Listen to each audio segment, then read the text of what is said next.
Pakaway dahil kalahati na lang yung HP niya. Falling Star Moon doon sa likod. Mula kay Flap, heavy spin na gamit na yung kinopya. And si Kyle pa rin na makakakuha. No Lord na yun. Mamamatay ka na si Haji. Pupunta pa doon sa loob. Itong si Saano nandun pa siya't lumalaban. May sipa. AOG para mapigilan. Placing tumit pa mula kay Super Marco. Patay ngayon si Boyet. Isusunod pa yata nila. Itong member pa ng Falcons Pena.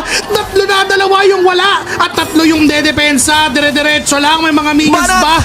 Bumabanat pa rin si Saano. Sinusubukan pa. Low on HP tong si Troll. Kaya si Kyle pumasok na at patay.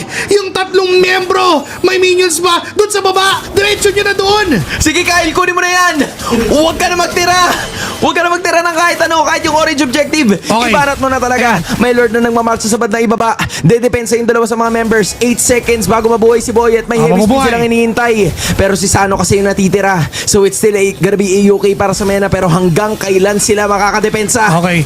Wag lang masyadong lalalim. Pwede tumit! Sa pool! Patay si Sano doon! Babalik si Marco na BMI yan. Tama yung ginagawa. Ngayon may Lord pa doon sa baba. Meron din sa gitna na minion waves. Onti na lang. Minuto na lang ang inihintay. Tuloy lang at wag magkakamali. Gitna, baba. Okay na parehas. Pasag na inhib turrets. May Lord pa. Papasok na kayo ng mga members. And ang killing spree na mula kay Kyle. Patay si Sanji doon sa likod. May sinusubukan pang patayin. And heavy spin na kinampi ni Haji. Kamuntigan. Team sa Bicol mula kay Kevin.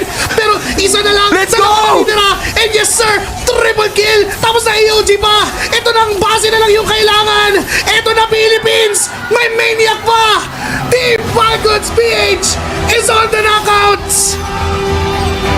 Makakahinga tayo ng maluwag matapos ang paghihirap sa mga naunang araw.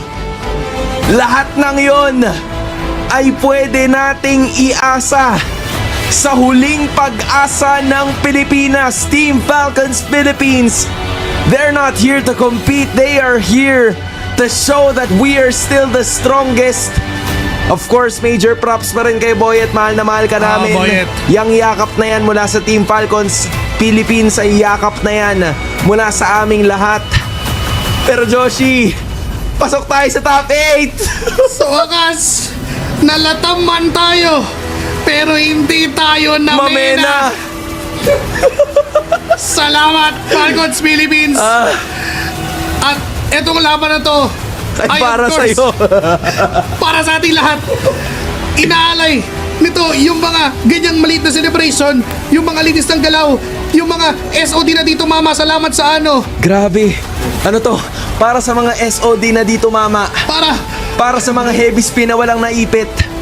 Para sa mga lantern flare na walang nabuhat.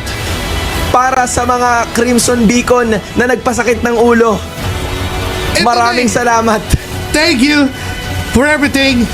Team Falcons Mena. Team Falcons Maaari ka Mena. nang umexit sa bahay ni Kuya. Maganda naging laban. Keep shining, Team Falcons Mena. Pero hindi nalulungkot man namin sabihin. Maraming salamat at thank you for being part of our journey. Tutugtog na yan, di ba? Just for once. Sticks and stones. Kailangan yun. Tapos, magpe-paint in yung pinaka-tugtog ng bahay ni Kuya. Ayan na, may interview na yung contestant. Sige na, may interview na si Flap. Sige na Flap, kunin mo na to. Minash, take it away. We feel really good to be back in international, yes. It's a hell of a moment here, but not only are you coming in and being the only Filipino team that's advancing on in the knockouts, but you're also representing the EWC 2025 Club Champions. What does that mean to you as a person and as a team? I think it means a lot because I need to win this one for my team and my bosses, so... That's an extra bit of pressure on here, but you've got a lot of people that are giving you that energy all the way from home. So is there anything you'd like to say to the camera here to all the Filipino fans out there cheering for you?